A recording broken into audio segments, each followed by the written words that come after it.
Are happening. Good evening. I'm Patrice Wood. And I'm Brian Crandall. Tonight we're looking at two examples of how what's happening in D.C. is affecting Southern New Englanders. First, Gabrielle Caracciolo is live in studio with how the back and forth over funding could put lives at risk. Gabrielle? According to a tweet from Elon Musk himself, Quonset-based Edesia Nutrition should be getting paid. But even after a trip to Washington this week, the nonprofit's leader tells me it's unclear if and when that will actually happen. We've had the lines shut down for 10 days, 415 children per hour that aren't getting the life-saving food that they need is because these lines aren't running today. At Edesia and Quonset, founder and CEO Navyn Salem is eagerly awaiting payment from the federal government. What would this normally look like? So this is actually a very sad scene that you're looking at right now because you see there's just a couple of boxes coming by.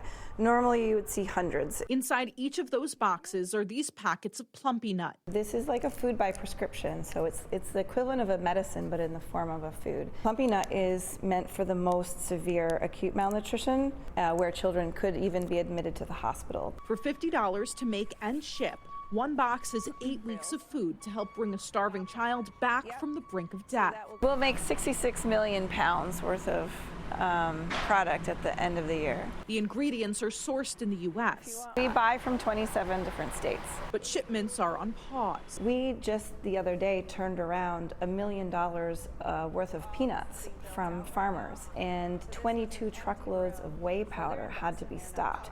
So we are interrupting the supply chain everywhere. So that's where it becomes like a puzzle that is seemingly impossible to figure out how to put together right now. They're supposed to be spared from federal funding cuts, but $24 million have yet to come through. All of it translates very directly to lives lost. And each one of these packets says, from the American people.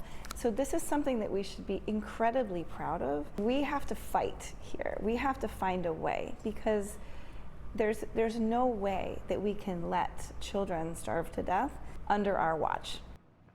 Without this federal funding, Edesia wouldn't be able to operate at the same scale. It's their largest source of funding, so they'd have to rely a lot more on donations. We have details for how you can help on our website, turnto10.com. Just click on this story.